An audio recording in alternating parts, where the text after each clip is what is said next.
following program is a presentation of the Options Insider Radio Network. For more programs, visit www.theoptionsinsider.com or search for Options Insider Radio in iTunes.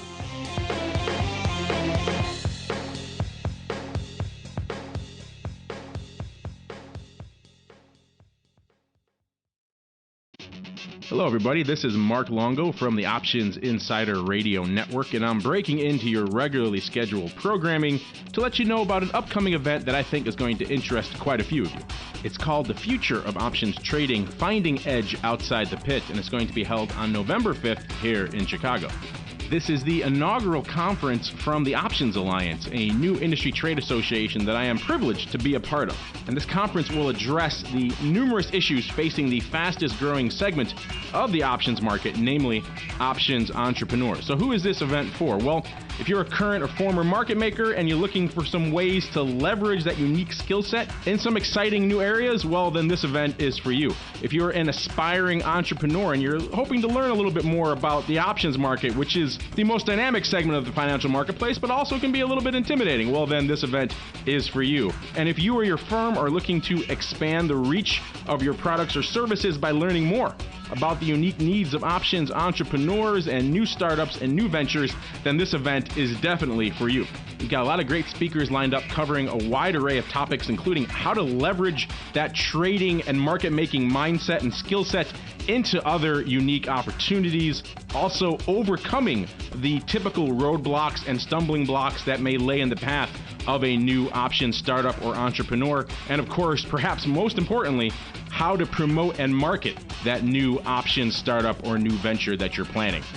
Now, I've been to my fair share of options conferences, so I could say with some certainty that there's never been an event quite like this. Take advantage of this unique opportunity to meet with and learn from the entrepreneurs who are out there doing it, building new businesses, starting exciting new ventures in the options market.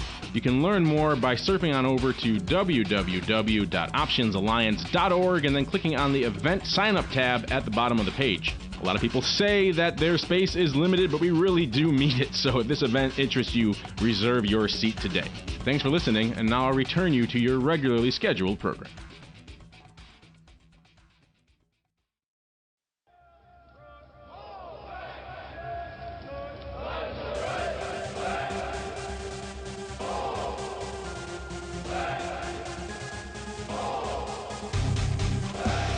You wanted it, you got it. A radio program that helps teach you options trading inside and out, basic to complex. This is Options Bootcamp, brought to you by Sogo Trade, an extraordinary value in online trading. Why pay more for the same trade when Sogo Trade can deliver for less? Options commissions are just $5 per ticket and 50 cents per contract, and just $3 for stock and ETF trades. Open a new account today and receive 100 free trades. Visit www.sogotrade.com to learn more about all our free trading tools, educational resources, and other resources available to you to enhance your trading experience. Remember, options involve risk and are not suitable for all investors. For more information, please read the characteristics and risks of standardized options available at www.sogotrade.com. Now, let's get you into peak options trading shape. Here are your Options Bootcamp drill instructors, Mark Longo, Dan Passarelli, and John Critchley.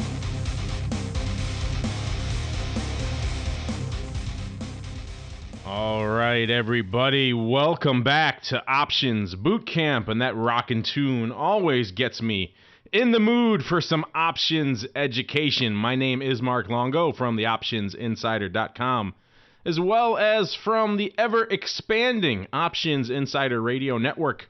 If you haven't had a chance to check out our latest edition yet, I encourage you to do so. If you're one of the listeners to this show, it might be a little advanced for some of you listeners out there, but if you're interested in the realm of futures options, how that stuff works, how you can use options to gain exposure to those products and to some binaries and some other cool alternative asset classes that you can use options to trade, then that show is for you. It's called the Futures Options Roundtable. You can find it on the OptionsInsider.com, of course, or in iTunes or in Stitcher or anywhere else you get your podcasts of choice. Check it out, Futures Options Roundtable. I think you're going to like it. Speaking of roundtables, We have another great one for you on this show today. I am joined, of course, by my boon companions, the yins, the collective yins, if that's the plural of yin, to my yang. Starting off with the major domo of options over there at sogotrade.com. You know him, you love him, Mr. John Critchley. John, welcome back to the show, sir.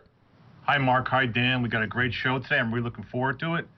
Very timely topic in light of the recent market turmoil over the shutdown, so it should be a lot of fun. Yeah, this is going to be a fun one today. And I think just looking back, I know in the months down the road when we look back at some of the different shows, I have a feeling this one is going to resonate quite a bit with the audience and for quite a few new listeners out there as well who are just entranced with what we're talking about today. And so I won't tease it anymore. I'll introduce my next panelist here, and then we shall introduce the subject. I think you're going to like it, listeners.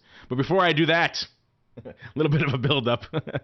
Hard to live up to that one. Mr. P, a.k.a. the Black Hat, drill instructor, Mr. Dan Passarelli, the founder of Market Taker Mentoring and author of many fine tomes, including Trading Options Greeks. Mr. Passarelli, welcome back to the show, sir. It's always great to be back, and I will try as hard as I can to live up to those expectations.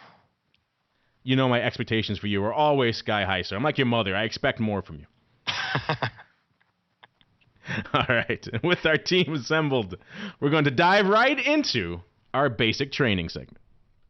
All right, Boot, it's time to get in line. What you're going to do is learn. You're going to learn how options work. Do you hear me? Yes, sir. You're going to learn options trading inside and out, basic to complex. There will be no failures. Do you hear me? Yes, sir. Pull in, prepare to learn. Yes, sir.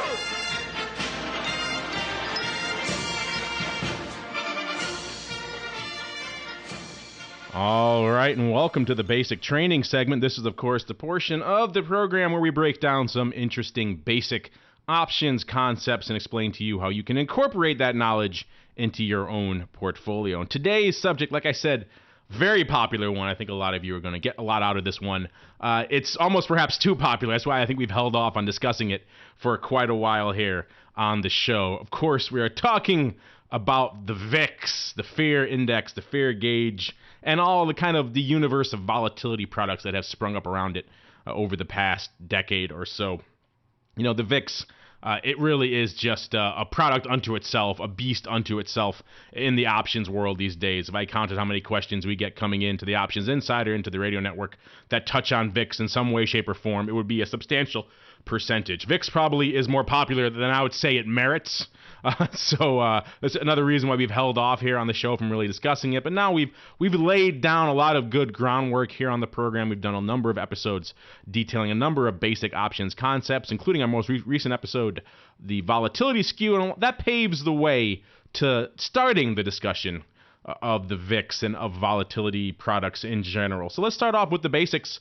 What is the VIX? You know, a lot of you have probably seen it quoted on CNBC or in a lot of different outlets around the world as the fear index, the fear gauge, they call it. It has a lot of resonance with the media for that reason. In fact, I think that's really where it got its hook. Someone came up with the fear index, and it kind of just took off from there. But the VIX has been around for a long time, actually. It started off many, many years ago over there at the old CBOE.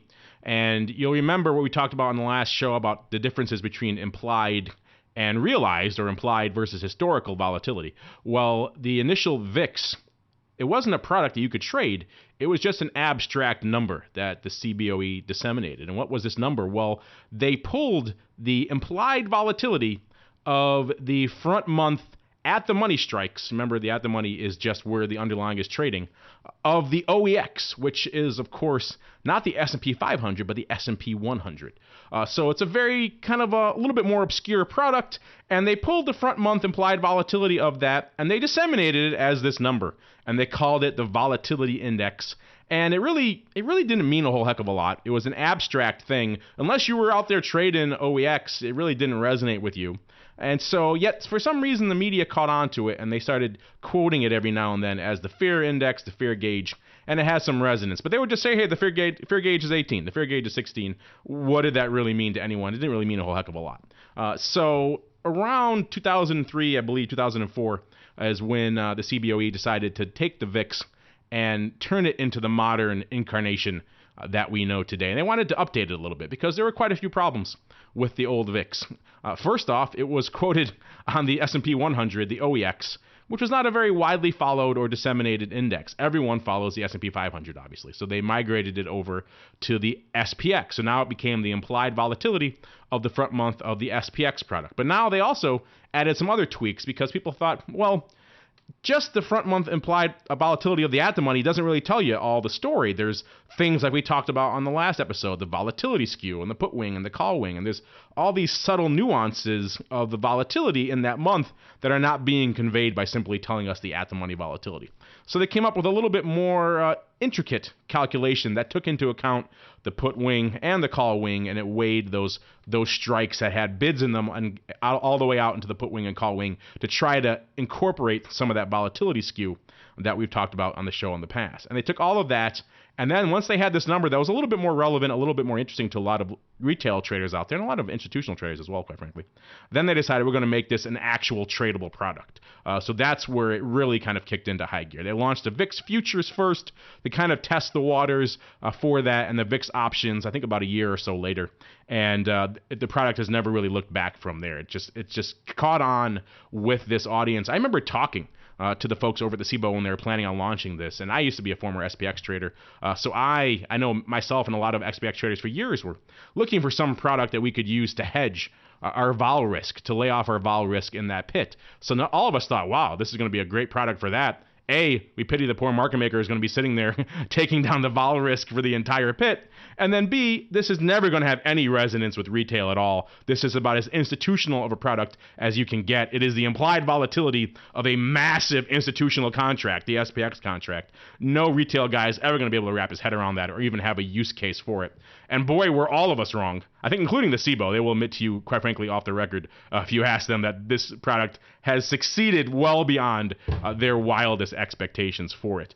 So now what we have, fast forward to today, we have this product that trades both options and futures on the implied front month volatility of the S&P 500, the SPX contract. That takes into account also some of the skew that goes on in that product as well. It's a very, very, very much more nuanced product than it was, an actual product as well, than it was back a couple of decades ago when it was just this abstract number that the CBOE was throwing out there. And before we keep going, Dan, maybe we'll start with you because you work with a lot of retail out there on a regular basis. First off, what's your general impression of VIX products? And then what do you say to your mentees, your clients, when they come to you and say, hey, I'm interested in this VIX thing? What's your typical approach to them when they say that to you? Mark, you know what? You really kind of screwed up my whole schedule for this podcast today. I had basically a little mini speech prepared here, but you kind of stole my thunder. You messed it up for me. Did my speechify and horn in on yours, sir? I'm sorry. Well, I was all prepared to say, Mark, John, and I have very similar backgrounds, and during these radio shows, we always agree on everything. But I've got a feeling this is going to be one of those times where I'm going to disagree with these guys. But no, I think it sounds like you and I are on the same page here when you said earlier that the VIX gets a little bit too much credit. Paraphrase, I hope I'm not putting words in your mouth. But wouldn't be the first time, sir. Yeah. But that is exactly how I feel about it. If you are a retail trader, that means not a professional trader, and you have been in options, you've been trading options less than 5 years, and it's not your full-time job, and you're not making a whole lot of money trading options, you should not be trading the VIX. And the problem is that the VIX is marketed very heavily, both intentionally by the CBOE, because it's their product and that's what they do, and also by the media, and also by the social networks and people who are kind of in the same vein of me and Mark and John, who are people in the options business, a lot of people who were professional traders love to talk about the VIX because they understand it. The VIX is very, very complicated. I mean, just the VIX index is pretty complicated to a lot of people. But the actual tradable securities, the VIX futures and the VIX options, I would venture to say, and I'm just kind of guessing, I'm pulling a number out of the air. I've got no empirical evidence of sorts to back this up, but I would guess that 75% of retail traders trading the VIX have no idea how it actually works. It works differently than all other options that you would typically trade. It works very, very, very, very differently than equity or ETF or other index options. And I bet most people lose money. But the thing is because everybody talks about it, and because, you get it on Twitter, you basically go to any trading resource and you hear somebody talking about VIX options, people get interested and they read just a little bit about it and they think it's going to solve all their problems. And really what it does is it convolutes all their problems usually and makes it worse. I had a guy who's, I guess a consulting customer of mine, who had a position in Apple stock. Most of his wealth was in Apple stock. He had, I don't know, I forget what it was, $3 million or something in Apple stock. And then a few other stocks also, And he called me up and said, hey, I need to hedge my entire portfolio. I've been reading about VIX options, and I want to use VIX options to hedge my portfolio. And I want you to teach me how to do it. I'm going to pay you for 2 hours. Show me how to do it. And I told him, it's not going to work. In order for you to understand VIX options, you need to understand regular options better. I suggested, hey, maybe you should use Apple puts or for your whole portfolio, maybe SPX puts. And he had a hard time understanding how puts work.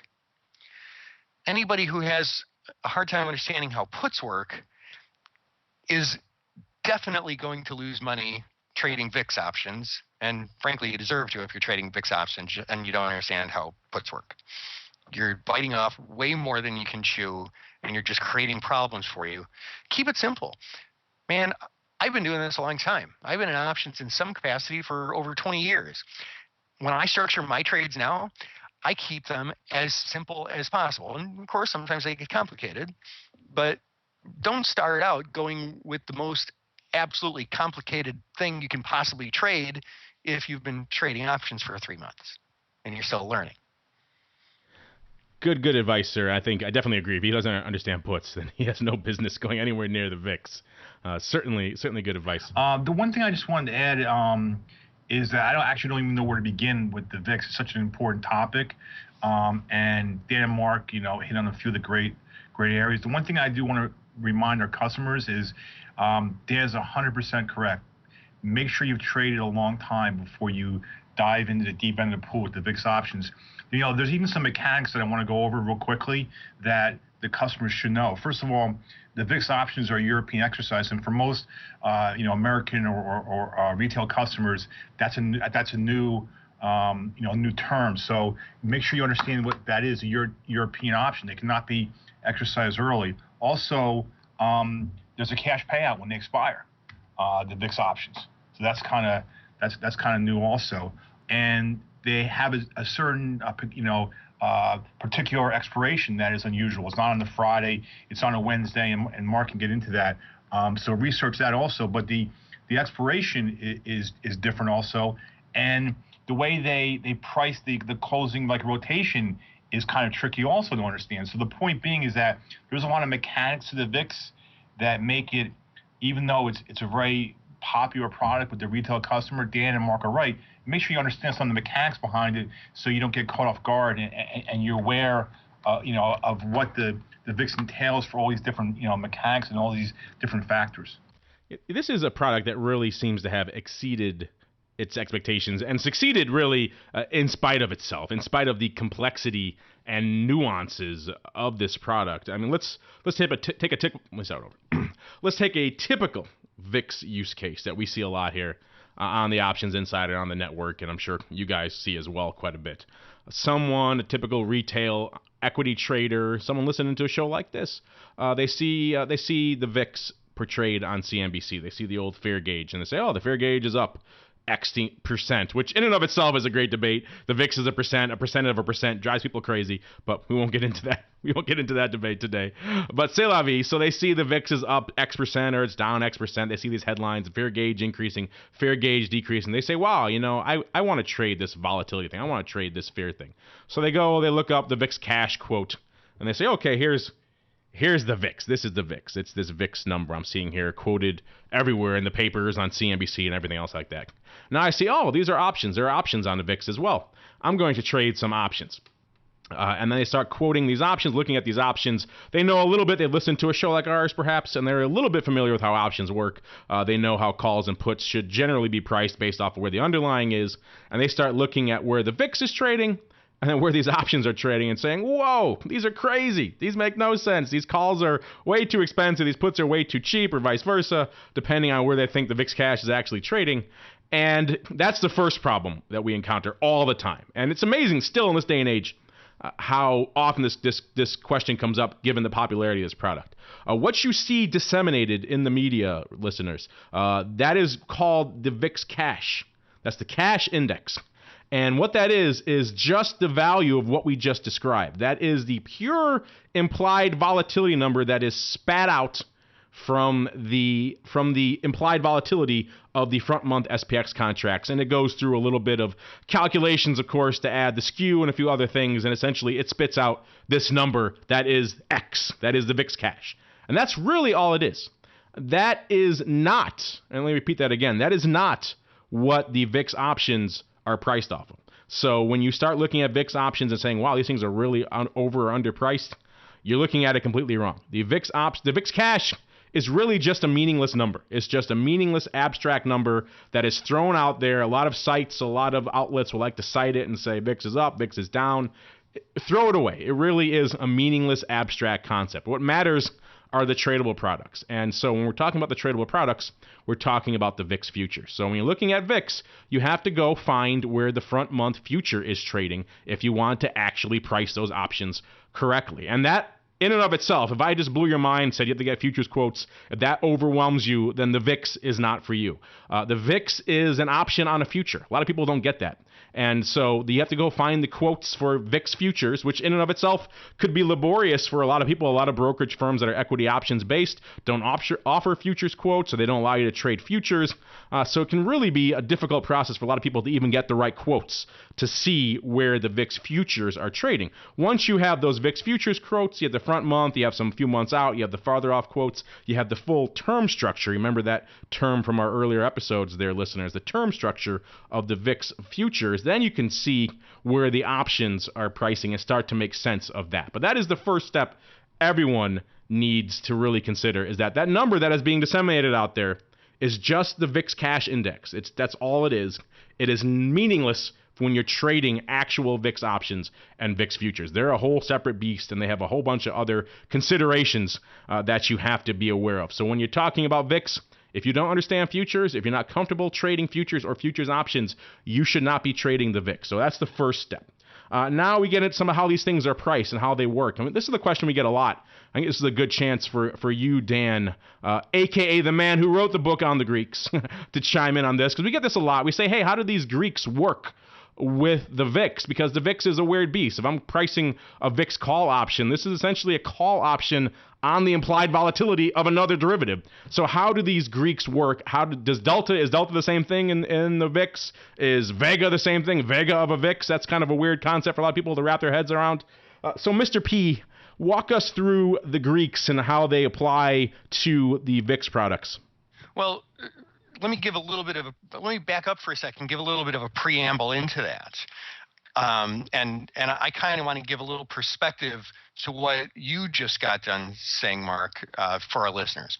So Mark just got done saying if you're trading the VIX products, futures or options, the cash is meaningless. The VIX number that's disseminated that you see is meaningless.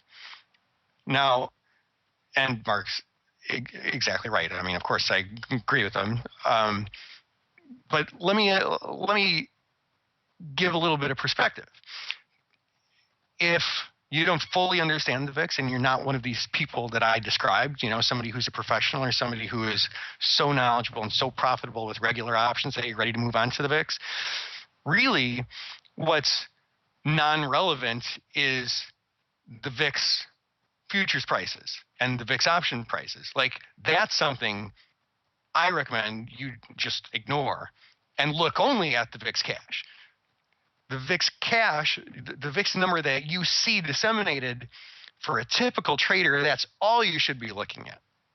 That's all that's relevant. Turning it on its head, if you will. Then that's an interesting perspective, and that certainly is valid as well, particularly if you're following that camp, like I said, where the futures and options just blow your mind on this thing, and you want to have just some sense of it and some sense maybe of the movement of it. That the VIX cash could certainly serve for that. Yeah, I mean, it's a very relevant number. I mean, when I started trading a long time ago, there were no VIX options, there were no VIX futures, but I looked at the VIX every day because, I mean, basically what the VIX tells you is how cheap or expensive options are in general. It gives you a price level that's normalized for S&P 500 options.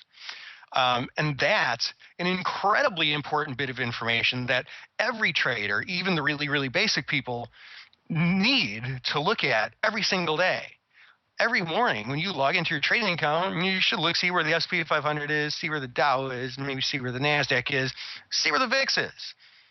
You need to know that. That's incredibly important information. It tells you, are options cheap today? Are options expensive today? So when I'm kind of poo-pooing the VIX a little bit, I'm not poo-pooing the VIX proper, the VIX index. I'm saying, the options are not for 99% of traders. So let me step down off that soapbox. And if you want, I can jump in and answer the questions about VIX, the Greeks using VIX options. The Greeks with VIX options, I could kind of go either way here. I can say they work exactly the same as Greeks with anything else, or I can say they work nothing like the Greeks with anything else, and it kind of depends on the perspective of what you're looking at for the underlying. To be accurate, the Greeks work the same with VIX options as they do with regular options. I mean, maybe some small changes. I mean, there's a different model used to calculate VIX option prices. It's not a Black-Scholes model like you would use with something like SPX or some sort of European index. It's not a binomial model like maybe some people would use with American exercise equity options. It's something different. So therefore, consequently, I imagine the math has some small differences in the Greeks. But those are Greeks relative to the appropriate underlying, to the appropriate inputs into the model. So as long as, and Mark already called attention to this, as long as you as the trader are using basically the futures price for the options, the Greeks basically work the same as they do with everything else. If you're using the cash, I mean, you're just going to be wrong. So that is, I guess to me, that's really the main consideration. Make sure you're using the right model. Make sure you're using the right underlying. And then, the Greeks are Greeks. And listeners, if you're wondering why Dan sounds a little bit more robotic than usual today, it's because the Skype gods are not smiling on him down there in sunny and scenic Frankfort, Illinois. We're working on it here behind the scenes. So he has a little bit of a robotic twinge, but I think it adds a certain authority to what you're saying here today, Dan, because, you can't disagree and argue with a robot at the end of the day, right? They're always right, particularly when it comes to mathematical concepts. Yes, well, that's my my Cylon Halloween costume that I'm wearing right now.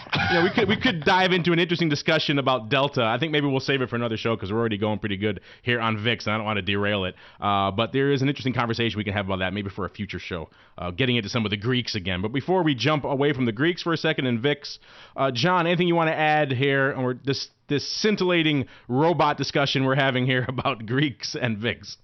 Yeah, I mean, I just want to pound this exactly what Dan said. I want to repeat it again, that most people assume, and this is the big problem with the VIX for retail traders, is that the VIX index is the underlying for the VIX options or the cash. That is incorrect. I mean, that's what Dan just said. Is the true underlying is the future for that month. And a lot of people don't have access to that. So that's what the real confusing thing is. And Mark hit on it when he said, people look at the back month options for the VIX and they say, wow, these calls are $1 under parity or $2 over parity, whatever it is. That must be a great buy or sell. That's because it's based upon the future for that month. So that's a really, really important point that we want to tell our customers. And I'm going to steal an analogy here. And the best analogy I ever heard was that it's analogous to weather.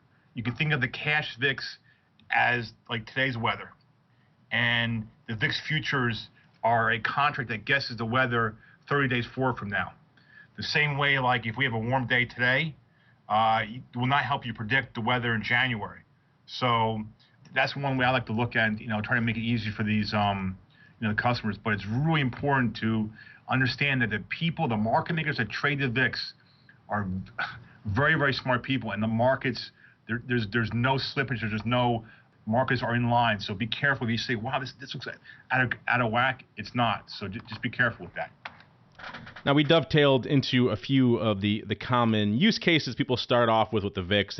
They see it portrayed in the media, and they want to say, hey, I want to trade that fair index thing too. I think that leads nicely to some popular misconceptions we see when people come to the VIX for the first time, particularly your cliche, your basic retail options trader coming to this for the first time. We touched on the VIX cash versus the VIX futures. That's probably the biggest misconception that is still out there with the VIX to this day, that the VIX cash is actually what you're trading off of, when in fact that is not the case. But putting that aside, we already hit on that. I think the second biggest misconception and problem, a part of it has to do with the way maybe the VIX was marketed and put out there in the early days, and some of the misconceptions that spread up around that, is the VIX as this portfolio hedging tool. A lot of people see this VIX, they see this fair gauge, and they're hearing it all out there that, oh, this is a great way, this is a perfect inverse correlation hedge for your portfolio. So if the market goes up, the VIX is going to drop. If the market drops, the VIX is going to go up. This is a perfect way to hedge any sort of broad-based portfolio. And while there is some kernel of truth to that, particularly in the notion of just volatility itself, we said many times on this show that in this world where assets, gold, silver, metals, corn, ags, equities across the board are starting to be much more highly correlated than they ever have been in the past, the traditional ways of diversification have been difficult. Things that used to move inversely are now moving almost in lockstep. So you can't just spread your portfolio out amongst a variety of different assets and say you're diversified. The only true asset that really offers a true inverse correlation is a volatility product, a product that has volatility in it, I should say, like an option, like a put.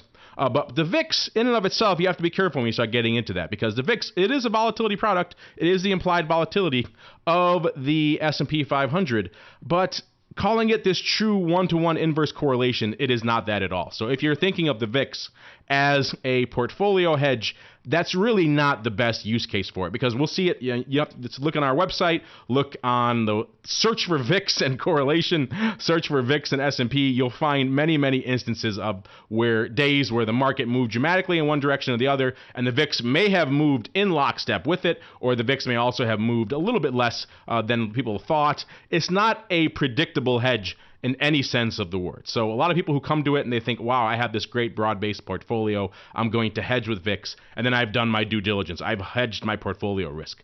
You, in fact, have not done that. That is not a good use case for the VIX at all. If you want to hedge a broad-based portfolio, like let's say you have a lot of exposure to the S&P 500, you're much better off. Let me repeat this again. You're much better off hedging with a direct type hedge like an S&P put or a put spread or something like that.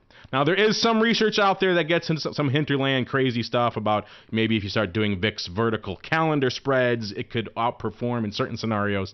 That stuff exists. That's a little bit extreme, I think, for this audience. In 99% of scenarios, you're going to perform better from a hedging perspective when you actually hedge directly as opposed to using the VIX as a hedge. Mr. P, anything you want to add to that? Yeah, I mean, I was kind of salivating over jumping in and commenting during what you said, but I guess you pretty much summed it up. I mean, all I can really do is agree with you. Maybe take it one step further and say the VIX is probably the worst portfolio hedging tool you have available to you of all the common portfolio hedging tools you have. The percentage of times that the inverse correlation accurately exists, S&P 500 versus the VIX, is about 80%, or at least at one point it is. I mean, this number kind of varies, day to day, week to week, month to month. But one of the numbers I heard recently within the past 6 months is the correlation is inverse about 80% of the time, and to varying degrees. Sometimes it's a lot inverse, sometimes it's only a tiny bit inverse. So that's like getting a life insurance policy that pays out 80% of the time, or a car insurance policy. Oh, I just totaled my car. Oh, I'm sorry, Mr. Longo, but you have a 1 in 5 chance of us not paying you. In fact, we're going to ask you for extra money. Isn't that how your insurance works? Yeah. I shouldn't have gone to Charlie Joe's House of Insurance and waffles down the street. Is that what you're telling me? Well, that's how my insurance works if I use the VIX to hedge my portfolio. Yeah. So there's that. And listeners, if you want to learn, we're obviously just scratching the surface here on the show. If you really want to learn more about VIX and volatility in general, I encourage you to go check out our Volatility Views program. Dan, you've been a guest on that program. It's a great show. It's on a bit of a hiatus right now, but we still have close to 100 episodes in the archives there with great guests, just Nobel laureates. Everyone who's anyone in the world of volatility has been on that show. And we get into a lot of this stuff, including things like the VIX and how it works. And we actually had a great show we just did recently. It should be coming up soon, where we talked to one of the guys at the SIBO who's in charge of kind of extolling the VIX to a lot of listeners out there. And even he admits that the VIX is not really useful for a portfolio hedge. So that said, what is a good use case for the VIX? Why is it so popular?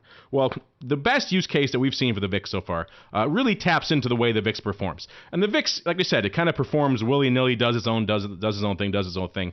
The moments where the VIX outperforms are, like we've seen, we're recording this right after the government shutdown was finally finished. Listeners, going into the government shutdown, we saw the VIX dramatically outperform everything else, because in those extreme moments, the VIX shoots to the north, sometimes to the south, but usually to the north, and it dramatically outperforms anything else. So those are the environments where you want to try to capture the VIX and use the VIX, not these daily 0.5% fluctuations in the S&P or anything like that. Those are the scenarios where you're going to underperform a direct hedge. It's not going to be worth your money. But the VIX, if let's say you have a portfolio that has a broad exposure to the S&P, if you use some sort of direct hedge like a put or a put spread, something like that, to hedge you day to day against those smaller fluctuations, and then you add, let's say, a VIX call or a VIX vertical. Remember, the VIX is a volatility product, so it's quoted at least in this inverse perspective. So if the underlying drops, the VIX should, all things being equal, the VIX should rally. So if you want to hedge with the VIX, you want to buy upside, not downside. It's a little bit convoluted for people to think of it that way. But so you want, let's say you buy your S&P put spread to hedge your S&P portfolio, and then as an added kicker, a little bit of an extra bonus, you buy a VIX call. Now, what will happen is in most of the scenarios where the S&P is just kind of fluctuating, that direct put spread is going to work pretty well for you. That VIX call isn't going to do anything. But on a scenario like we saw a few weeks ago, where we're going into the government shutdown, vol explodes, the shutdown continues and continues. The VIX cash, which is, again, a meaningless number, but at least quoted here, got over 20 handle at one point. Those dramatic moves, we saw similar movements in the futures. Those dramatic moves were captured very well in the VIX options. And so if you had your direct put spread hedge and then a VIX kicker, you outperformed someone who just had the direct hedge. So that's a great use case for the VIX product as opposed to a direct type hedge. Let's get to a couple other things here because we've been talking for quite a while. I knew we would about this product. Another couple of things we want to hit on with the VIX The VIX, like I said, a very obtuse product, which is why it's surprising that it has resonated so well with retail. But John touched on it before. Some of the mechanics of the VIX and how it works are a little bit confusing to people. Of course, he touched on European. That's different for a lot of people. The cash settlement is different for a lot of people. Most people are familiar with having options on an equity. So if an option expires, you're either buying or selling that stock. Getting some sort of cash payment, that's a different beast. And then one of the most confusing things to a lot of people that John touched on, I want to expand on a little bit, is the actual VIX settlement process.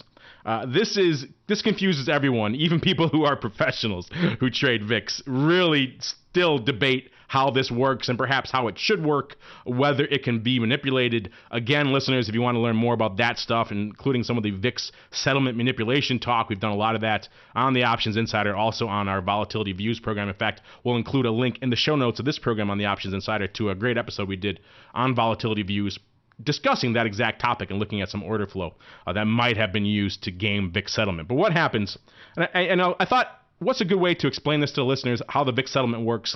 I thought, I'll go to the creators of the VIX and see how they explain it. They must have some great terminology they use to explain this in very simple terms, including simple things like, when does VIX settlement happen? This, listeners, is what I pulled directly from the CBOE website to explain when VIX settlement occurs. I think just this definition alone will give you an understanding of how confusing the VIX settlement process is. Here is the CBOE's explanation for when VIX settlement occurs. The settlement date for VIX futures is the Wednesday that is 30 days prior to the third Friday of the calendar month immediately following the month in which the contract expires. So there you go. That was easy. That makes sense to everyone who's approaching it. So I thought if the CBO can't even put it out in terms that are intelligible to most people, then it's a difficult process. And if that doesn't make sense to you listeners, then maybe the VIX isn't for you. But I think cut and dry, the VIX has a different expiration process. It actually settles on this Wednesday that is 30 days prior to the third Friday before the calendar month of the expiration contract. It's like this month, for example, we had VIX settlement on October 16th.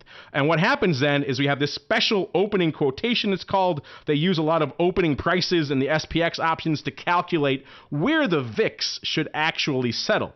And if that sounds kind of confusing, it is. And if that puts you off it a little bit, that might be a reason to hold off trading the VIX. And it's certainly, if you are trading VIX options, it certainly is a reason to close out your positions going into settlement, because we talked about pin risk and other things on the show in the past. You don't want to have this settlement risk built into your options and your futures. So if you have these positions on and you don't really get settlement, and who can really blame you, then by all means close them out or roll them prior to a settlement. I just wanted to touch on that because we could do a whole show on VIX settlement. Again, if you want to learn more about VIX settlement, search for VIX settlement in Google. VIX settlement manipulation, interesting one as well. There's a lot of concern that, maybe less so now than when it first started, that by taking into account the volatility skew in the new VIX calculation, it allows people to buy some meaningless puts and game that settlement number a little bit. So there's been some debate about that.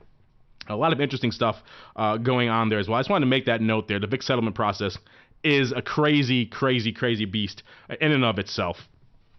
Dan, John, anything else you guys want to add on either VIX settlement or maybe kind of just wrap up here on this introduction to VIX? I just want to kind of clarify one thing, and in the process of doing that, probably confuse people a little bit more. The VIX, as we've kind of discussed, I think Mark said, or maybe John, or maybe both, said the underlying for VIX options is the VIX future, which is how traders look at it. Technically, what I think the guys who came up with the VIX, the financial engineers over at the CBO, who, the VIX options are their baby, I think that they'll get really technical and say the underlying technically isn't the VIX future. It's the forward value of the VIX at S&P 500 options expiration. It's the forward value of the VIX, which is exactly the same underlying as the future. That's why the future is used as a proxy, and traders just look at it as, well, yeah, the underlying is the future. Technically it's not, and the options don't expire into the future. They expire into cash. So it's just even more convoluted than you think if you thought you were starting to get it. Are you getting wonky on me again, sir? It must be that robot that in you that's coming out again. All the robot nature of you. But you're right. That is the case. Of course, that is synonymous with the future. You're right. But I'm sure the wonks over there would have been up in arms at the temerity of me to call it the future. It's the forward value, you fool. John, anything you want to add here on this kind of VIX intro? The only thing I want to add is that sometimes I get calls, and I just want to clarify this, that the VIX options, they can definitely underperform sometimes when we get these big moves, and we really touched on a lot here. It's because the way the underlying instrument is. It's the future. So it's very similar to when a customer owns out-of-money calls in a regular underlying, and it goes higher, and they say, oh boy, these calls they were 20 delta and they didn't move that much. Well, this is not the same thing, but just remember, folks, that sometimes it's not going to move necessarily one for one, and it may not move as you expect. I remember very recently with the big run up in the VIX, the cash to 20 or over 20, a lot of people, including myself, and I didn't act on it, but including myself, said, well, they're gonna fix this problem, and the VIX will be down to 12 or 13 again. So if you thought that you would see that there was some disparity in the VIX option prices, because it's a forward-looking instrument. So just be very, very careful when you trade it, and just maybe use it more as a short-term play, a day or two, but for a long term, just be very careful. And I can already envision the sea of email we're going to get following this episode. It's going to be like the calendar spreads, where we're going to keep talking about this subject, I think, for many, many episodes to come. But like I said, listeners, this is kind of just an intro to the VIX. We couldn't really do it justice in an hour, and I do want to get to some of your listener mail as well. But before we go, let me just summarize here some of the takeaways you should have when you're talking about the VIX. First off, like we said time and again, VIX cash is not the thing you should be paying attention to if you want to actually trade the VIX. If you want to trade the VIX, you have to look at the VIX futures prices, and that is where you derive the value from the VIX option. I'm sorry, the VIX forward contract. So I don't get to see what guys mad at me. But yes, so if you're looking at the VIX, you want to pay attention to that the VIX future number and not the VIX cash. That said, if you're not really going to trade it, the VIX cash could be informative, but bear in mind that number is very highly subject to the context in which it's conveyed. A VIX it drives me crazy when the media comes out and says, okay, VIX is at 15, it's the lowest it's been in 6 months, or VIX is at 18. There's no other context. Remember what we talked about before with volatility skew. All other things being equal, volatility should decrease as the underlying rallies and increase as the underlying drops. So the underlying, in this case, being the S&P 500, as the S&P 500 rallies, that VIX should drop, and as the S&P 500 drops, that VIX should rally. So a VIX of 15 when the S&P 500 is, let's say, 1600, is a completely different beast than a VIX at 15 when the S&P 500 is, let's say, 1300 or below. You never see that context. So if you're going to follow the VIX cash and pay attention to it, it's really only informative if you understand, A, the context in which that number is being presented, because otherwise it's like saying 6, and you don't know really what that 6 means in relation to anything else. That number is only really valuable if you understand the context in which that number is being spewed out to you. And if you don't, or if that's a little confusing to you, then the VIX cash, just probably just stay clear of all of it in general. Second on this list of things you should take away from today is, of course, the fact that the VIX, of course, is not a perfect hedge, so you shouldn't be using it as a direct one-to-one portfolio hedge. If you have a long portfolio position that is approximate to the S&P 500 and you buy a VIX call, you are not hedged. Don't think of yourself as hedged. You have a kicker in place that will perform well when the bottom falls out of the market. But in any other scenario, you're not going to have that hedging performance that you're really looking for. But if you do have a direct hedge, like a put or a put spread, and you want to add a little bit of a juice, a little bit of kicker to it, and you're not afraid to pay a little more to get it, then maybe a VIX call or a VIX vertical may not be a bad thing to consider. And then some other things are mentioned, just the fact that they are European, they are cash settled, so think about that. You're getting cash, you're getting essentially the cash equivalent of wherever that product settles, as opposed to the stock you're used to getting on an equity option. And of course, the settlement. We could spend a whole show just on the settlement and how it works and how it's calculated. That shows how arcane and confusing it is. So all of those things really need to be taken into consideration when you're even thinking about trading VIX options and VIX futures. So if all that makes sense and you still want to do this, then hey, go crazy. More power to you. We hope you're successful. But if that's a little bit off-putting to you, then maybe take a step back and also think about that stuff when you're hearing people throwing just the VIX out to you on media. The VIX is this, the VIX is that, the VIX is down this. Well, what's the context for that? What does that actually mean? And once you start seeing it in that sense, then it starts to make a little bit more sense to how useful or perhaps not useful the VIX actually is. All right, and with that, we're going to keep on rolling. We got a few minutes here, so time for a little bit of your listener mail in the old mail call segment. Mail call. Time to look at questions submitted by our listeners.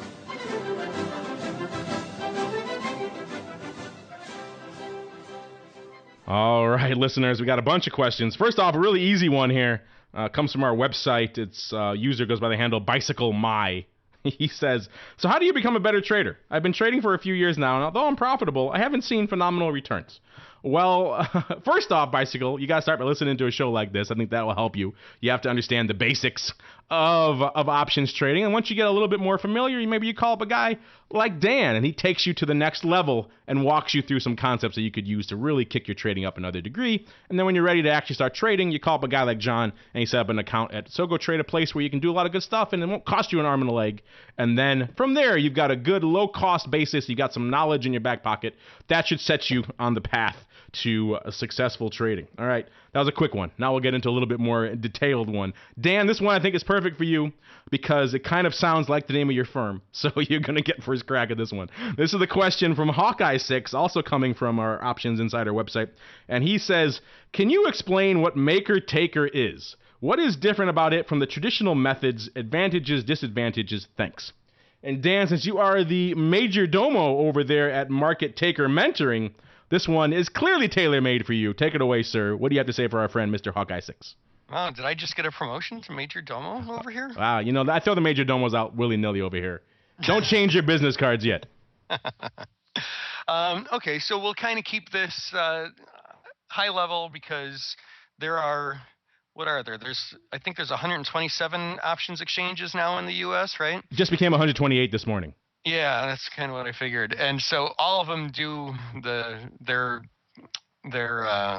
liquidity providing differently, and that's all maker taker is it's one form of liquidity providing. There are market makers and market takers. A market maker makes a market. You know, a market is a bid and an ask. That's why they call them market makers, because they're the people who put out the bids and the asks. They're providing liquidity. Market takers, and that's a phrase that I've kind of adopted to my students. They're people who take the liquidity. They take the market of the market maker. So different exchanges do things different way and reward some people for providing liquidity and some people for taking liquidity and vice versa. And again, of all the gazillion different options exchanges that the SEC now allows in our country for God knows what reason, there are a lot of different ways that each exchange, basically, like I said, rewards or punishes people for providing or taking liquidity. I don't know, maybe John can jump in and fill in some gaps here or something. I don't know. Is this up your alley, John? Yeah, I mean, the one thing I just wanted to mention was that, you know, the maker-taker system, and there's a payment for order flow system, that, you know, in essence, I think, this is what I believe, in my opinion. I think actually, it might help the retail customer. I'm going to give you an example why, because the firms that, the retail order customers or the retail orders, they're very valuable to the market makers. So, you know, these firms like So Go Trade, other firms, we have agreements in place where the order flow that we get from our customers, we send to certain firms. Now, it always gets the MBBO, but we get compensated for that. The customer gets a better fill, and it's really, I think, beneficial, you know, to everybody. You want to give some incentive for these firms to make markets. You know what I'm saying? So the make it taker market and the payment for order flow system, I don't think it's broken. I know a lot of people are saying, well, they should get rid of this, get rid of that. I think it works pretty fine right now. If you're going to provide liquidity, you can get paid for that. If you're going to take liquidity, maybe you should pay for that. So I think it works fine as it is now. This is an interesting question. We get variations on this quite a bit, and it does seem like a great question for this show because I know a lot of beginning retail customers get confused by this stuff as well, and rightfully so. It is very confusing. As Dan jokingly said, there are 8 bazillion exchanges, 8 bazillion different ways that these exchanges price their orders and the way they use these fee schedules. What you're referring to there, maker taker, really is just kind of a reaction to what we saw over the past few years. I mean, Dan, myself, and John, all of us are former market makers, and there's a reason a lot of us are former market makers. There's many reasons, but one of the primary ones was that the risk-reward kind of became out of balance. You were taking a lot more risk to make less and less reward, and anyone can do the math on that and say that's not really tenable over the long term. So in an effort to kind of offset that a little bit and incentivize some of these market-making firms to A, stay in business, to B, start routing orders to their exchanges, some exchanges came up with the idea of let's pay them, let's reward them to make liquidity on our exchange. And so instead of the traditional model that John was just referring to, where they're getting payment for order flow, it became paying the liquidity providers. And it seemed like an interesting idea, and it seemed to work for quite a while. It since has been hybridized into a number of different ways. There's taker-maker now. There's all different fee schedules. It kind of has lost a lot of the initial spirit of what it was designed to do.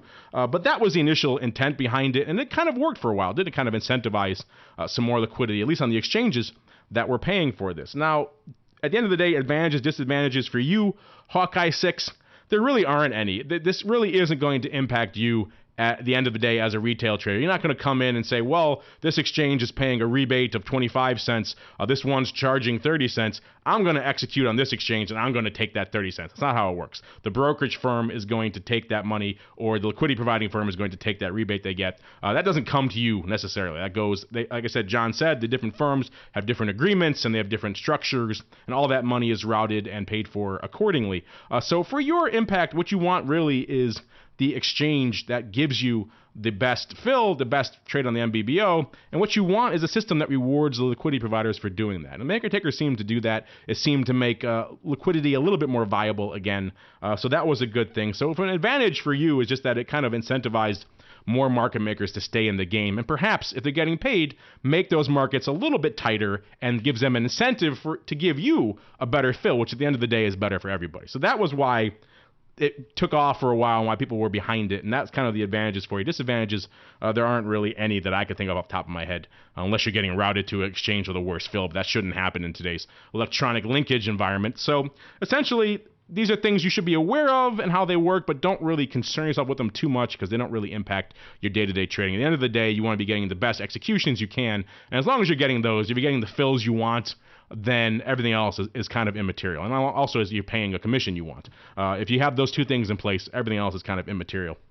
All right, we've been going quite a while. There's a few more questions here, but we actually have quite a few more questions. But I know a lot of you have been writing in, and I'm looking forward to the sea of email we're going to be getting after this email.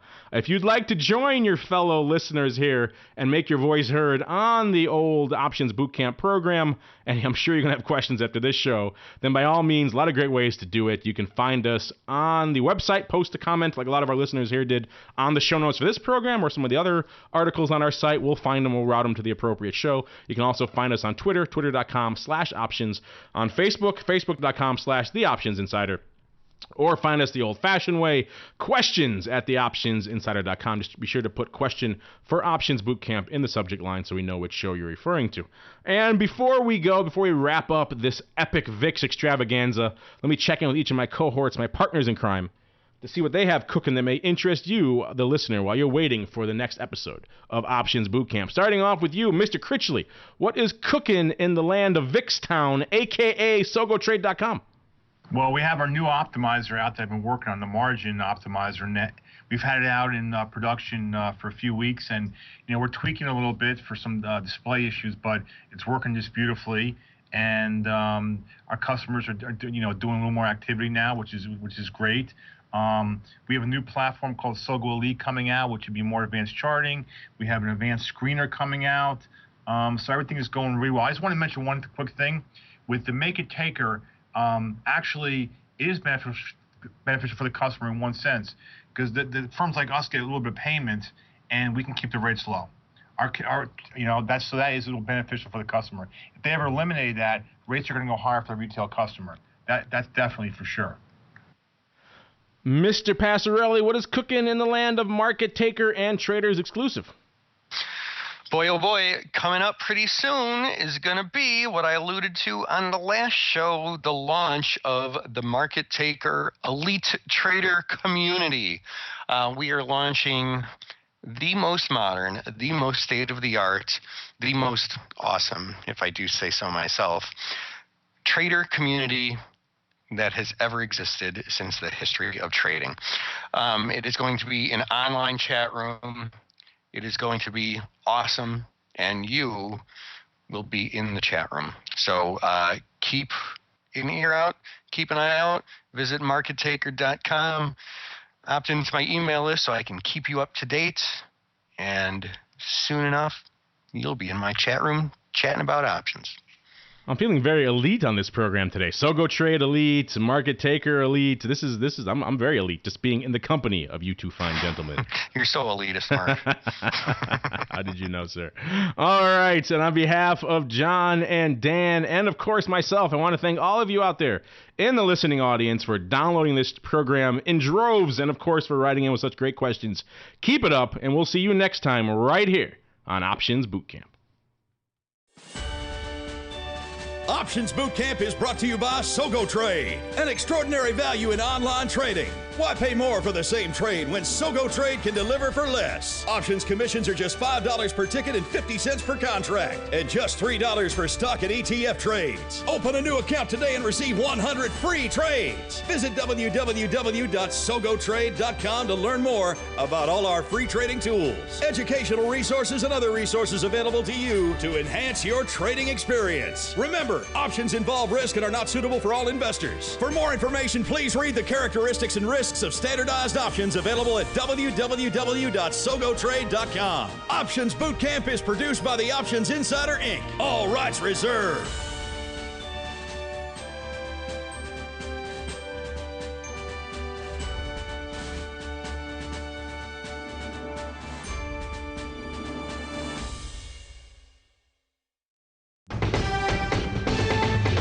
The preceding program was a presentation of the Options Insider Radio Network.